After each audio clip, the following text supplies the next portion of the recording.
comigo a sua Bíblia. No Evangelho de Jesus, segundo escreveu João, no capítulo 15. João, capítulo 15.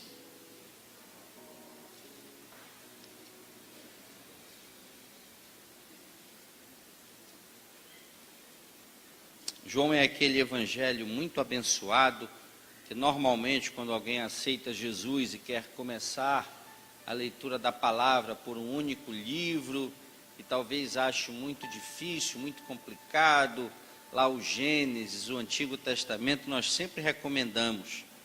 É um evangelho diferente. Nós costumamos dizer que os 3 primeiros evangelhos, Mateus, Marcos e Lucas, são evangelhos sinóticos. Eles guardam uma conexão muito grande. Às vezes eles estabelecem alguns detalhes diferenciados, mas eles mais ou menos contam as mesmas histórias. Mas o Evangelho de João não. O Evangelho de João tem uma singularidade, tem uma peculiaridade. Ele escreveu num outro foco, numa outra direção, numa outra dimensão. E é por isso que ele é tão abençoado. Os outros, obviamente, são igualmente, mas ele tem esse algo mais, ele se direciona para outros propósitos, que não apenas o relato de um Jesus histórico. João é conhecido como o discípulo do amor. João é aquele discípulo bem próximo de Jesus, aquele que recostava a sua cabeça no ombro do mestre. Então ele tinha uma intimidade diferenciada com Jesus e revela isso também em várias partes do seu evangelho. Então, se há um texto da Bíblia que você precisa ler, talvez você queira começar para iniciar essa maravilhosa viagem no conhecimento das Escrituras Sagradas, eu lhe recomendo esse Evangelho de João, que é dos textos mais belos que há na Bíblia Sagrada, sem dúvida nenhuma. E aqui, em João, no capítulo 15, Jesus já na reta final da sua trajetória, já ensinando aos seus discípulos aquilo que era mais importante, porque se percebe que no capítulo 14, Jesus vai falar de que ele já se aproximava da culminância do seu ministério. Jesus já anunciava a sua morte, o seu sofrimento. Jesus já avisava, já alertava os seus discípulos de que ele não estaria mais muito tempo com eles. Falava de que eles não deveriam ter preocupações nos seus corações, de que eles deveriam ter a sua fé reforçada. Falava no capítulo 14 de que ele iria preparar um lugar, e era um lugar para aqueles discípulos, mas também um lugar para nós, para mim e para você. Falava da vinda do Consolador, a partir do verso 16 do capítulo 14 de João. Olha, vocês não ficarão órfãos, vocês não ficarão sós, virá um outro Consolador e ele estará com vocês sempre. Então é nesse contexto, quase que de uma despedida, que Jesus ensina os seus discípulos, e este ensino atravessa os séculos e mais de 2 milênios, e chega até as nossas vidas neste dia 10 de novembro de 2013. Um dia, sem dúvida nenhuma, especial pelo simples fato de que foi um dia que Deus fez. E Deus ainda me deu a alegria de hoje pela manhã, lá em Marituba, num sítio, celebrar um casamento de 2 jovens muito especiais. Então eu já disse para eles que o dia foi mais especial ainda, mas hoje é também. Já nessa reta final do dia, já à noite, nós ainda estamos aqui sendo tremendamente abençoados por Deus. Abra o seu coração, porque Deus quer falar com você nesse momento. Diz assim, João capítulo 15: Eu sou a videira verdadeira, e meu pai é o agricultor. Todo ramo que estando em mim não der frutos, ele o corta. E todo que dá fruto, limpa, para que produza mais fruto ainda. Vós já estáis limpos pela palavra que vos tenho falado. Permanecei em mim, e eu permanecerei em vós. Como não pode o ramo produzir fruto de si mesmo, se não permanecer na videira, assim nem vós o podeis dar, se não permanecerdes em mim.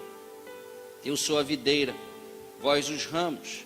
Quem permanece em mim e eu nele, esse dá fruto, porque sem mim nada podeis fazer.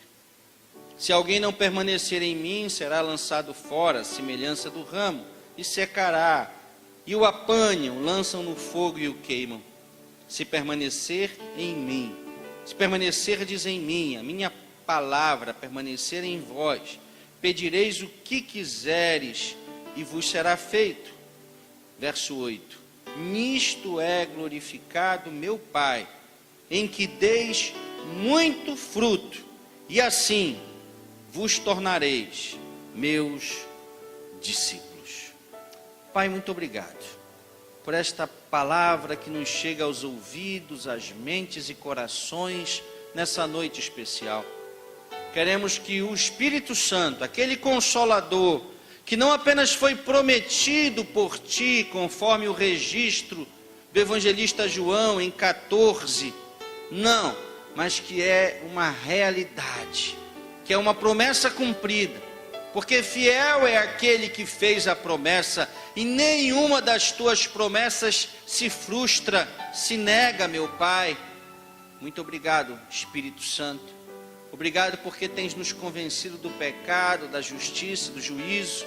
Obrigado porque tens sido amigo de todas as horas, que muitas vezes nós chamamos de consciência, que muitas vezes nós temos como um lado moral nosso que se manifesta, que muitas vezes nós colocamos como a sorte, que muitas vezes nós atribuímos a coincidência, mas que tem sido a tua presença ao nosso lado, nos guiando, nos livrando, nos mostrando a verdade, nos dando discernimento, nos revelando no momento da obscuridade os caminhos que te agradam e os caminhos que nos levariam à morte, à frustração e ao fracasso.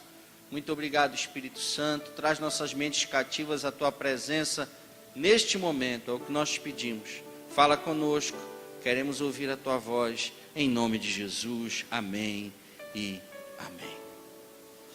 É muito interessante quando na Bíblia Sagrada nós encontramos essas analogias, essas metáforas, ou a utilização de figuras do cotidiano, não tão nosso, mas muito comuns no período em que a Bíblia foi escrita. Que bom que nós vivemos na Amazônia, e várias dessas aplicações da natureza estão aí ao nosso lado, estão ao nosso redor, e nós podemos também entendê-las. Há um texto muito conhecido, não é? Já no Evangelho de Mateus, diversas parábolas de Jesus são ali relatadas, e ali em Mateus capítulo 13 nós temos, por exemplo, a parábola do semeador, nós temos a parábola do joio, nós temos a parábola do grão de mostarda, todas elas utilizando, associando a elementos da natureza. Mas é preciso que nós entendamos algo fundamental em relação a todas essas aplicações, a todas essas estratégias utilizadas por Jesus para comunicar verdades. É que a natureza natural, para sermos bem redundantes, a natureza que está aí, diferentemente do ser humano, aquela que nos cerca e que nos serve e que nos é tão útil, não pode ser alterada na sua essência.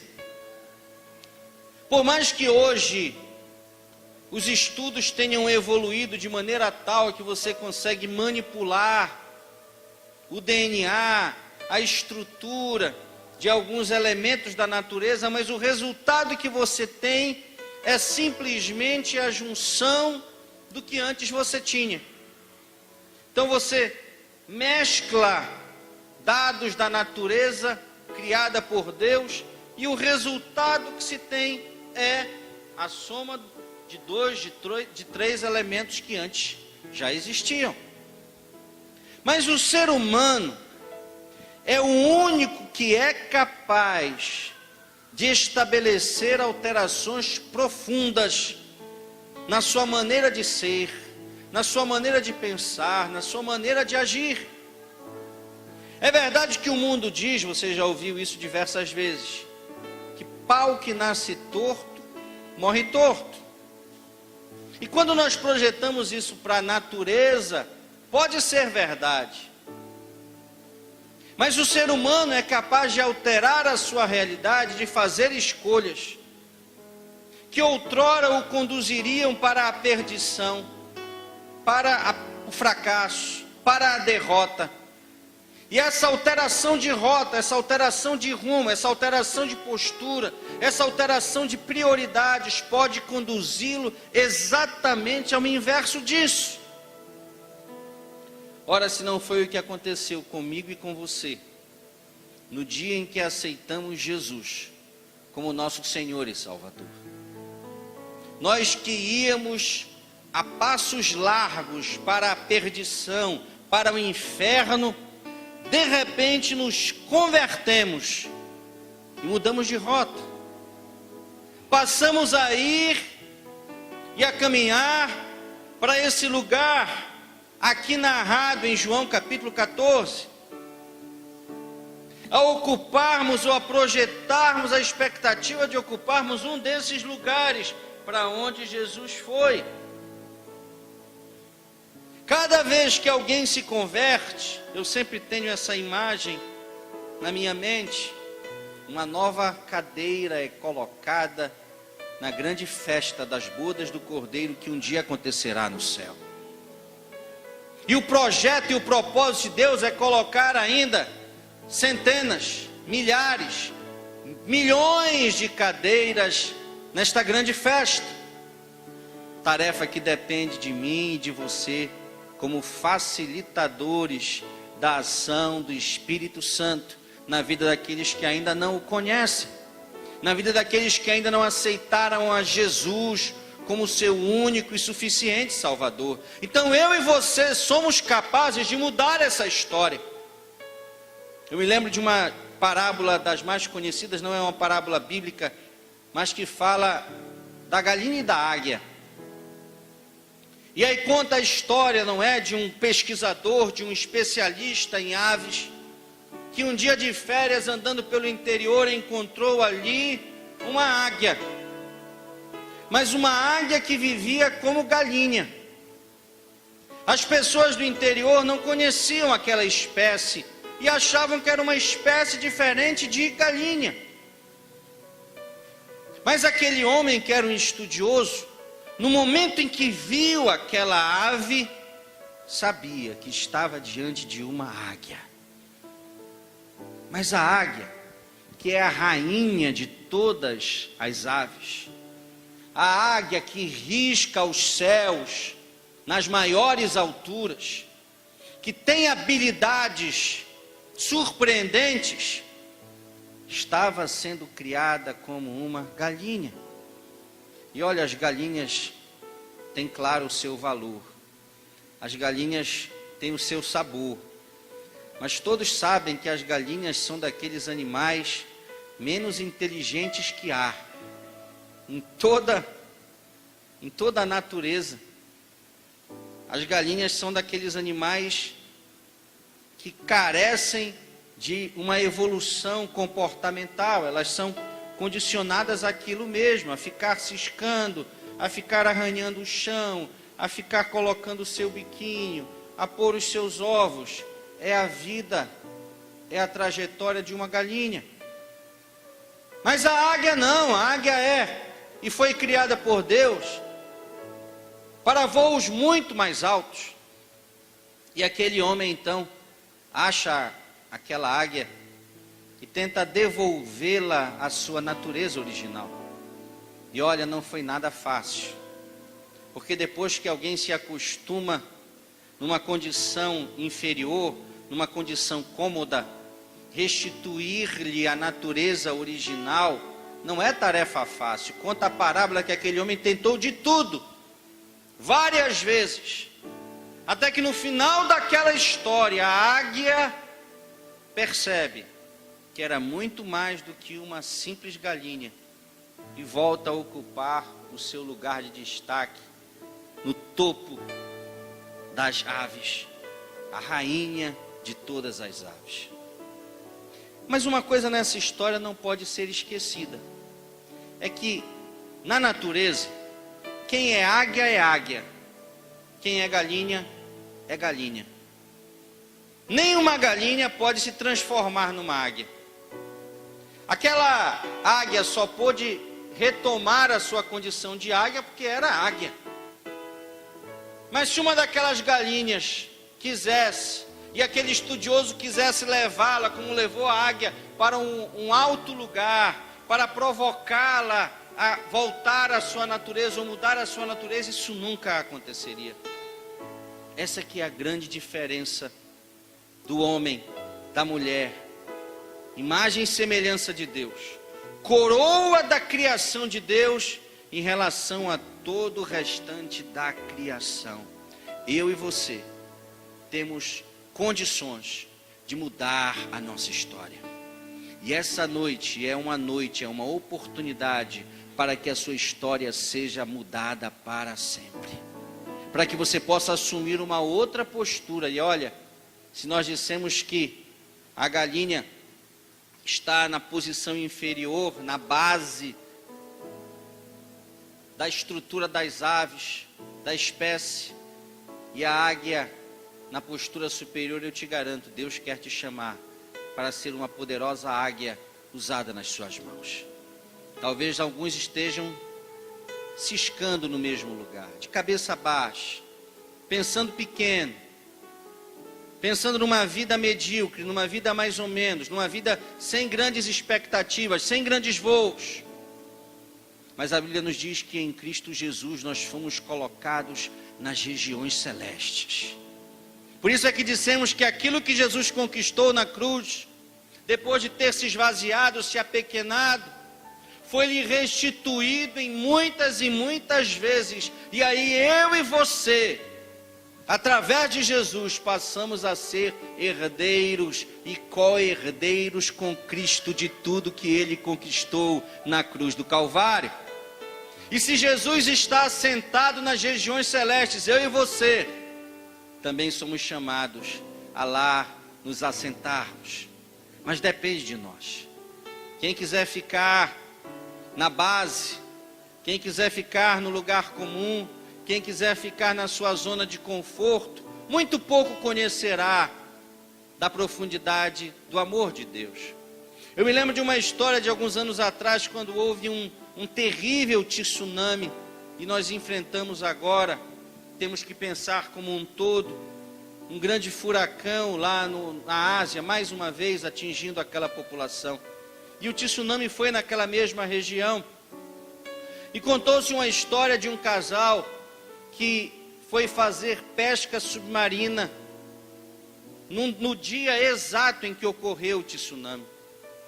E eles disseram que desceram a uma determinada profundidade. E quando estavam ali fazendo a pesca submarina, perceberam um movimento diferenciado, passando como que por cima deles, naquela atitude de submersão que a pesca obviamente impõe, que o mergulho impõe. E de repente, quando eles voltaram à superfície, eles encontraram aquela figura da devastação completa daquela região. E aí eu me lembro, isso tem mais ou menos 10 anos atrás, de um texto escrito pelo pastor Rosivaldo de Araújo, que foi o primeiro pastor dessa igreja. E a partir desse episódio de tantas dificuldades, de tantas mortes, de tanto sofrimento, mas de livramento para aquele casal, ele fez uma analogia da intimidade que nós precisamos ter com Deus. De quanto mais profundo mergulharmos na intimidade com Deus, mais protegidos nós estaremos. E isso é verdade, amados. Quanto mais estivermos próximos do nosso Senhor, do nosso Salvador, desse companheiro, desse conselheiro, desse ajudador, mais afastados estaremos daquilo que quer nos roubar a alegria, a paz, a esperança, a salvação.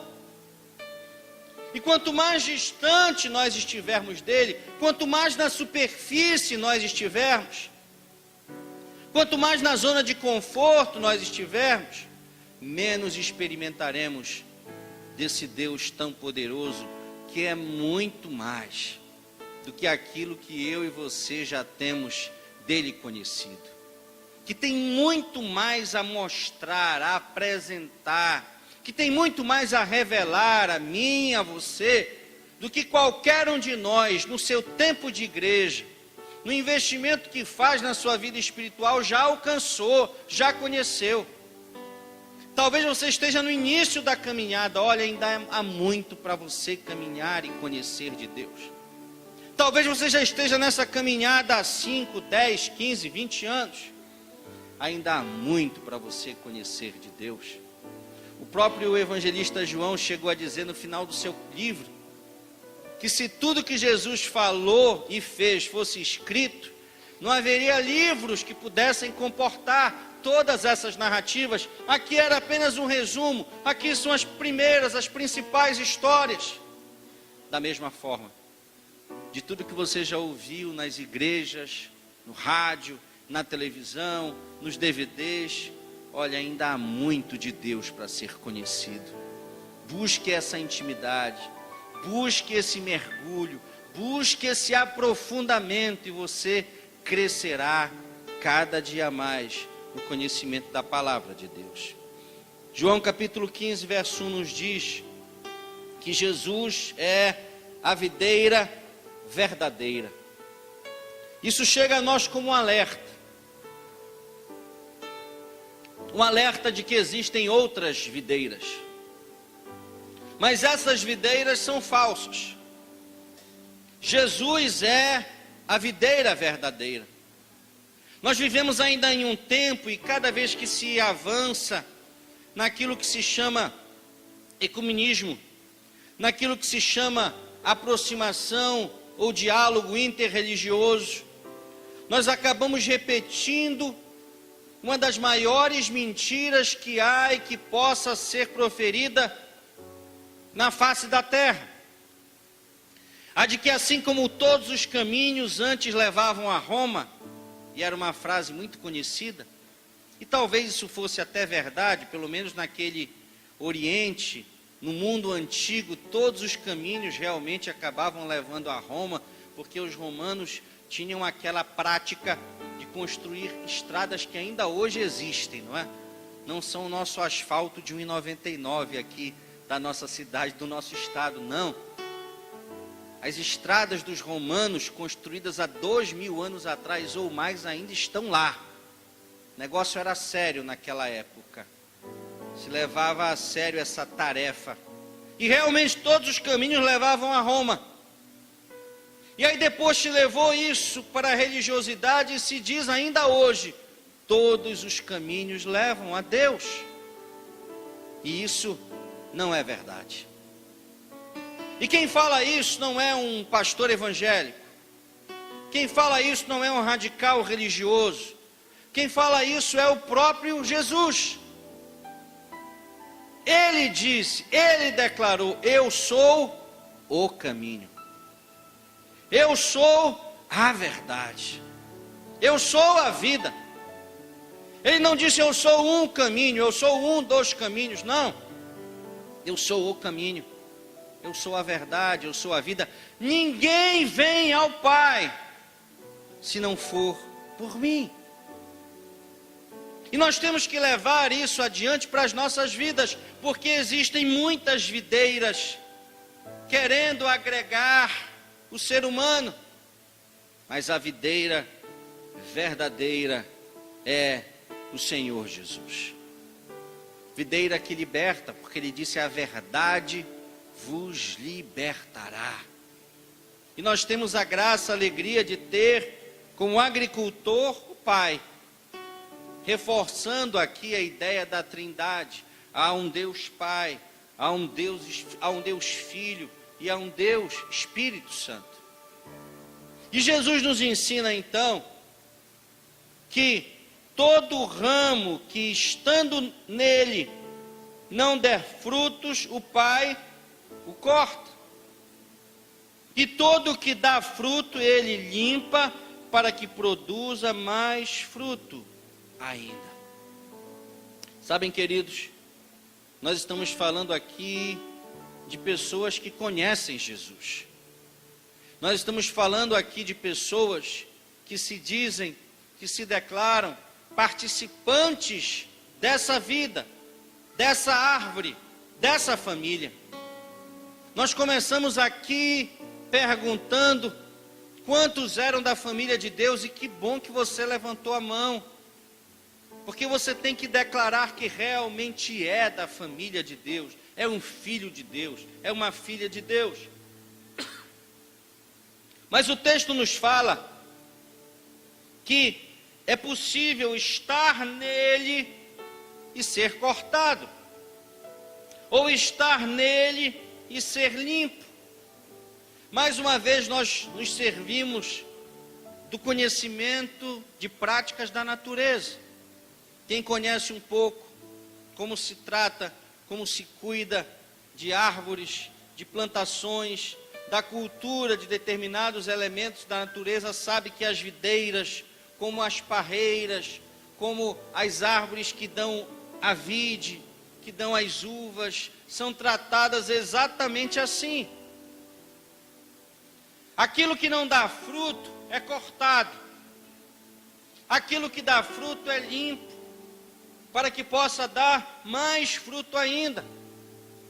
E por mais que essa palavra chegue dura aos nossos corações, por mais que isso possa afastar-nos de uma imagem que também tem sido criada, e que é verdade, de que Deus é amor. E o amor de Deus é um amor diferente do amor humano. O amor humano é um amor condicional. Mesmo aquele amor supremo, que é o amor de um pai, de uma mãe pelos seus filhos, ainda assim, esse amor é condicional. Ainda assim, esse amor gera uma série de expectativas que, quando são satisfeitas, nos enchem de alegria, mas que, quando não são satisfeitas, nos enchem de tristeza. Quantos pais, quantas mães já não se sentiram frustrados, já não se sentiram desamparados, porque depois de investirem meses, anos, décadas na vida de um filho, não recebem do filho aquilo que pretendiam receber, que esperavam receber, que se achavam merecedores, e muitas vezes são. É um amor diferenciado, mas é um amor condicional. Deus tem um amor diferenciado por nós, um amor incondicional, porque Ele é amor. Nós amamos, nós expressamos amor, nós buscamos e praticamos o amor, mas Deus é amor. E é por isso que nós estamos aqui, graças a esse elevado, sublime e supremo amor. Mas ainda assim, esse mesmo Deus amoroso é um Deus de justiça. É um Deus que tem compromisso com a sua palavra. É um Deus que muitas vezes precisa disciplinar, precisa castigar, precisa punir, porque isso faz parte do seu processo de amor para com aquela pessoa e para com a totalidade, para com o grupo, para com a coletividade.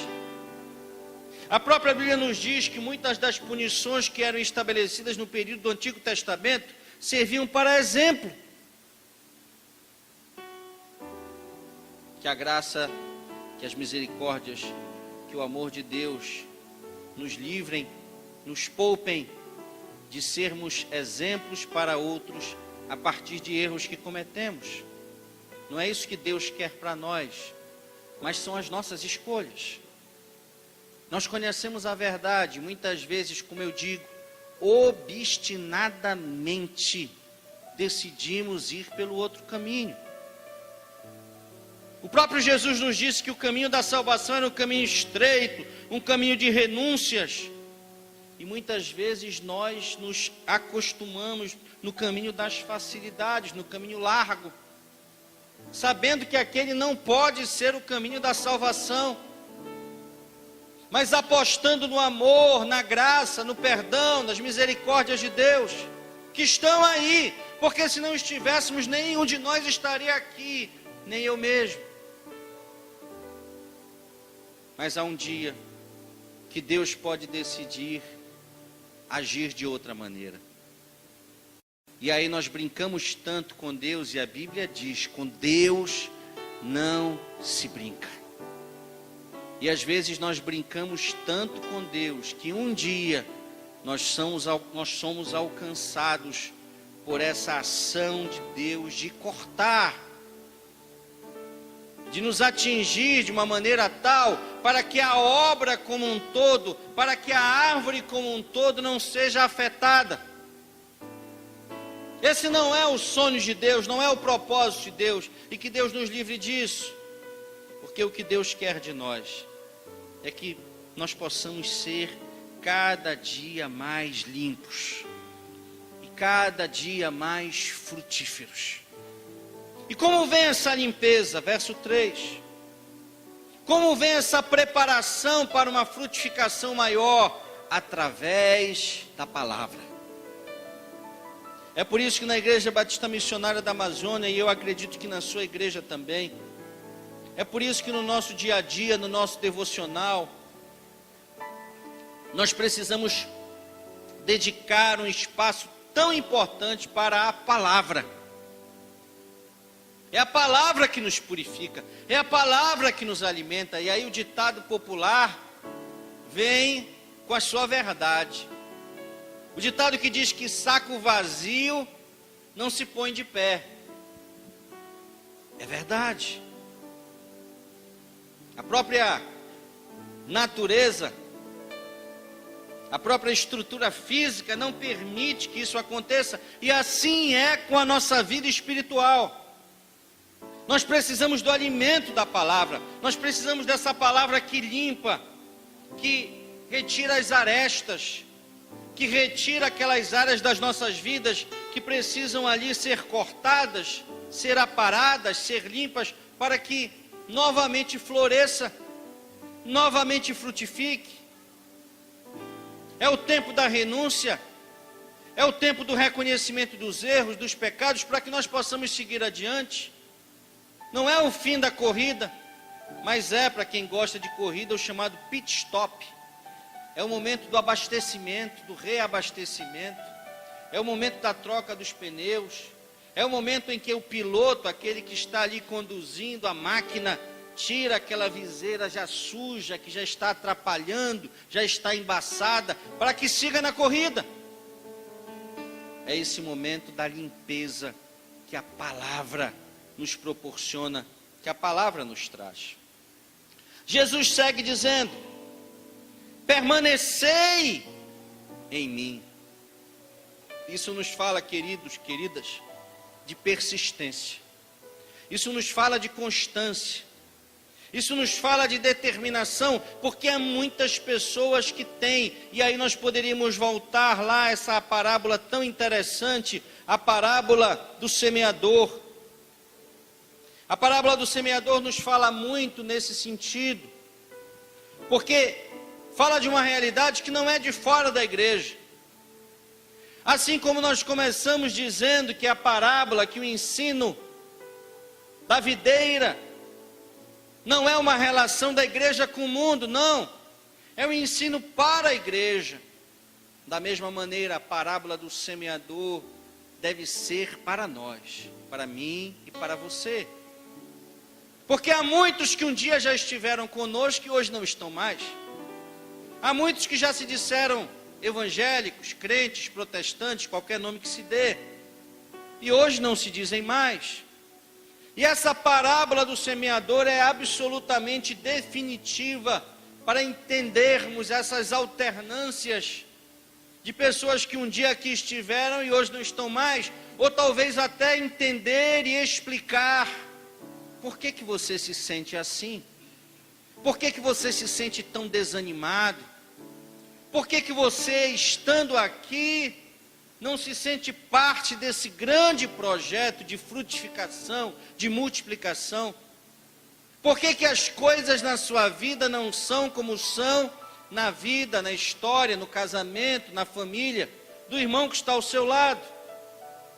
Talvez você tenha que ir para a parábola do semeador e pensar: meu Deus, que tipo de terra eu sou? Que tipo de terreno eu sou? Como a palavra tem encontrado, essa palavra que liberta, essa palavra que purifica, esta palavra que lava, esta palavra que é alimento, como ela tem sido recebida por mim? E aí nós vamos encontrar aqui uma das parábolas em que Jesus fala da parábola e depois ensina a parábola. E ele diz que são 4 tipos de pessoas, são 4 tipos de crentes. Ele diz que existem aqueles que ouvem a palavra do reino, mas não a compreendem. Vem o maligno e arrebata o que lhes foi semeado no coração. Este é o coração, esta é a vida, esta é a história daquele que foi semeado à beira do caminho. E muitas vezes essa falta de compreensão é a falta da busca da intimidade maior em relação às coisas de Deus. Nós somos, às vezes, simpatizantes das coisas, nós gostamos dos ambientes. E estar realmente na igreja, numa igreja evangélica, eu sempre digo, é algo agradável. Você ouve uma boa música, você ouve uma palavra de ânimo, você ouve uma palavra que te leva adiante, que gera esperança para você. Oram por você, abraçam você, você está ao lado de pessoas de bem. São momentos maravilhosos, mas isso não é suficiente. Alguns até são dizimistas e ofertantes, fiéis, mas isso não é suficiente. Alguns não perdem nenhum culto aos domingos, mas isso não é suficiente. E esse tipo de pessoa, quando se vê confrontado com determinadas realidades, porque vive à margem, vive à beira do caminho, nunca está no caminho, nunca paga um preço para estar mais próximo, para estar mais ativo, vê a sua fé, a sua alegria roubada. O texto também nos fala de um solo rochoso. É aquele que recebe a palavra com alegria, mas não tem raiz em si mesmo. Sendo de pouca duração, vem a angústia, vem a perseguição por causa da palavra, por causa do evangelho, e logo se escandaliza. Mais uma vez, o cristianismo da superficialidade, o cristianismo da aparência, o cristianismo da conveniência, o cristianismo da aceitação, o cristianismo que relativiza a verdade. Eu sou evangélico, enquanto os evangélicos forem aceitos, mas se houver mínimo sacrifício a ser feito, se aquilo que eu penso, se aquilo que eu falo incomoda alguém, incomoda o irmão, incomoda o amigo, incomoda um chefe, incomoda um colega, se aquilo vai atrapalhar a minha trajetória, a minha vida, o meu crescimento profissional, eu abro mão do evangelho. Eu abro mão daquilo que nós sabemos ser o mais importante, ser o principal, por aquilo que é acessório. Verso 22, eu estou lendo aqui rapidamente Mateus 13, 22, nos fala daquilo que foi semeado entre os espinhos. Porém, os cuidados do mundo e a fascinação das riquezas sufocam a palavra, e aquela terra, aquela semente fica infrutífera. Meus amados, nós estamos vivendo um tempo, e eu acabei de orar pela bênção, pelo crescimento, pela vitória, pela prosperidade das vossas vidas. Eu acabei de dizer que assim como há uma ordem em Provérbios 3, 9, há uma promessa em Provérbios 3, 10. Não há mal em buscar a prosperidade, pelo contrário, eu creio que seja um propósito de Deus. Mas nós não podemos esquecer que É preciso colocar as coisas nos seus devidos lugares. E nós não podemos esquecer que os maiores alertas que nos foram dados por Deus dizem respeito a uma busca incessante pela riqueza. É verdade que alguns distorcem o texto bíblico que diz que o dinheiro é a raiz de todos os males. A Bíblia não diz isso. A Bíblia diz que o amor ao dinheiro é a raiz de todos os males. E é verdade. É verdade porque a Bíblia diz acima de tudo, mas se você olhar em sua volta, talvez se você olhar para a sua vida, muitos dos problemas que você tem enfrentado dizem respeito a essa busca, a esse amor às riquezas e ao dinheiro. Famílias destruídas, ministérios ineficazes, infrutíferos, porque se tem buscado o dinheiro. Jesus, quando foi falar dos dois reinos, dizendo que nós não podíamos seguir a dois reinos, servir a dois senhores. Ontem eu falava isso no nosso EFAL. Não disse, olha, vocês não podem servir a Deus ou a Satanás. Não. Ele disse, vocês não podem servir a Deus e às riquezas.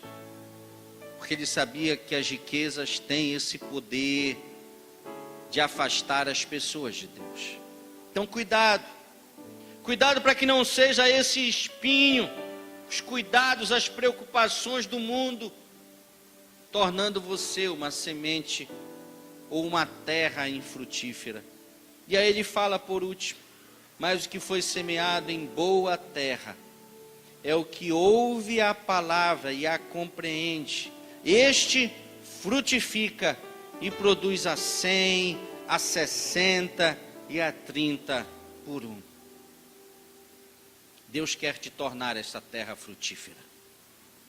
Não importa se até hoje você possa dizer, a minha história é dessa terra seca, a semente tem sido como que lançada nos pedregulhos, ela não tem criado raiz.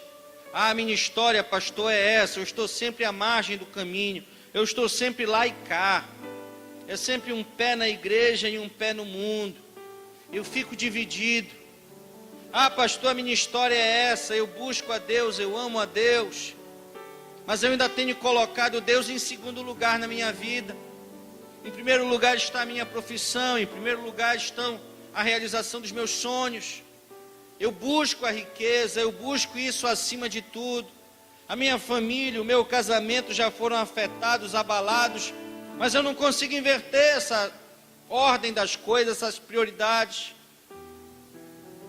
Hoje é um dia de oportunidade, para que todas essas histórias e essas realidades fiquem para trás, e para que o Espírito Santo possa preparar o seu coração para ser terra boa, na qual a semente morrerá, germinará, crescerá, se fortalecerá e dará muitos frutos.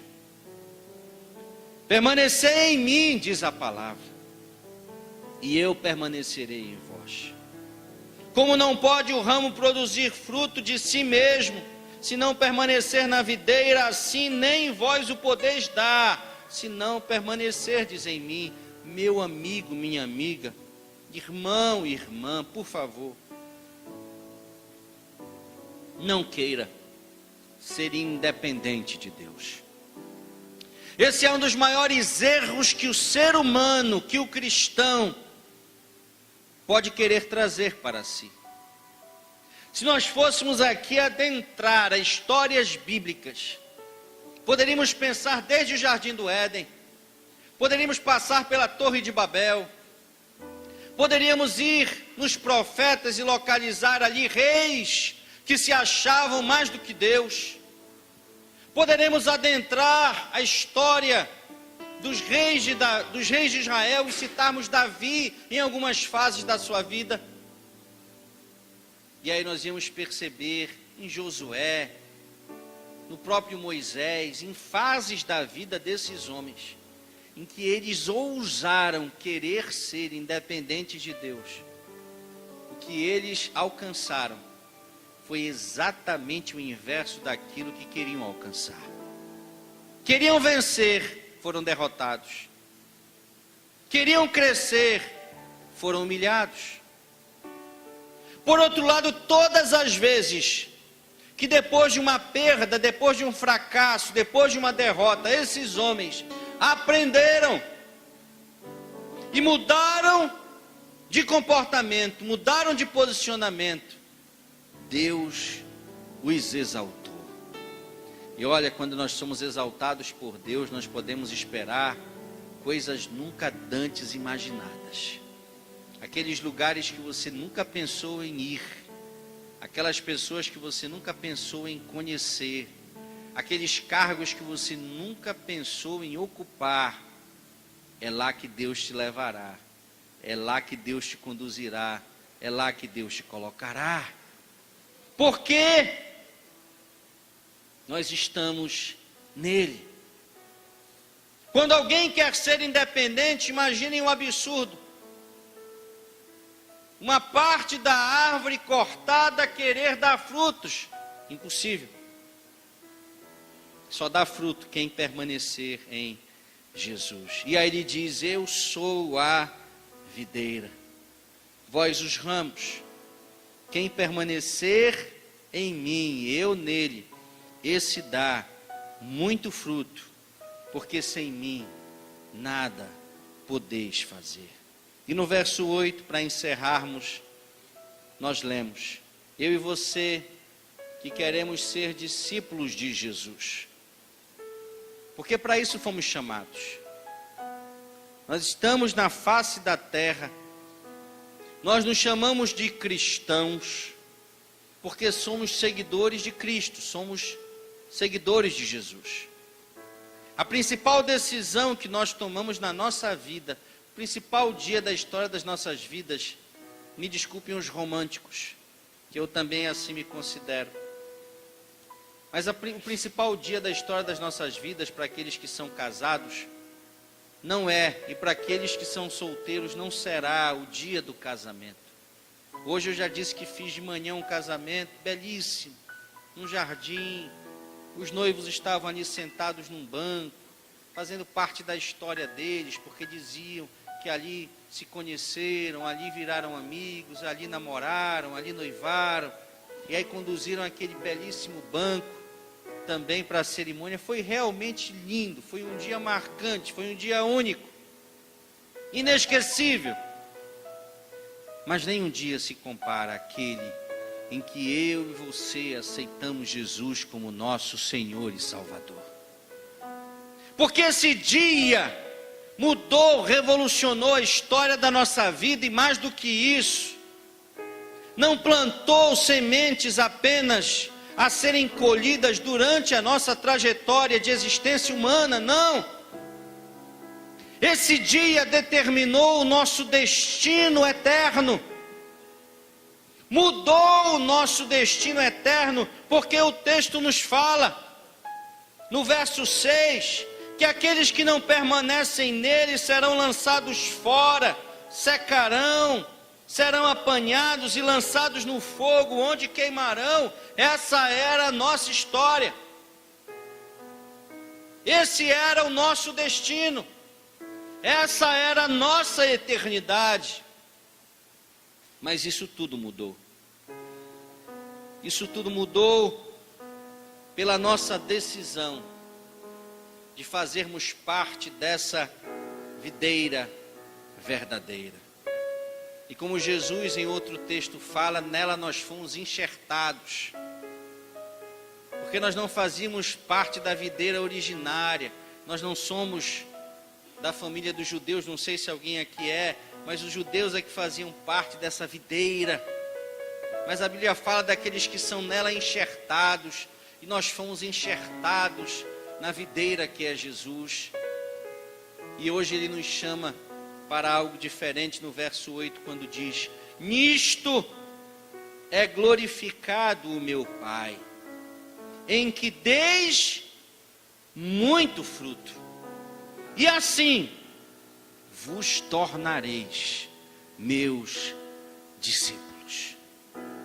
Discípulo de Jesus é aquele que frutifica para o reino de Deus. Eu e você somos chamados para isso. Eu e você não somos chamados apenas para receber. Eu e você não somos chamados apenas para estar nas igrejas, participando dos cultos, não. Eu e você somos chamados para algo mais, para sermos discípulos de Jesus. E discípulo é aquele que dá fruto. Por isso eu quero te desafiar, não apenas nesta noite, também nesta noite, a partir desta noite, mas durante a sua vida, durante a sua semana, nos lugares onde você vai, onde você estuda, onde você trabalha, na sua casa, na sua rua, no seu bairro, na vila onde você mora, que você possa ser um verdadeiro discípulo de Jesus, que você possa viver o Evangelho, que você possa conquistar outros para Jesus, permitindo que lá no céu mais cadeiras sejam colocadas para a festa das bodas do Cordeiro que se aproxima. A única certeza que nós temos, não sabemos o dia e a hora. A Bíblia diz que ninguém sabe, só o Pai. O que nós sabemos é que esse dia se aproxima. E eu e você precisamos estar preparados para no soar da trombeta nos encontrarmos com Cristo nas nuvens. E o propósito de Deus é que nós possamos levar outros, muitos outros frutos para esse dia glorioso que acontecerá no céu. Fique de pé nesse instante.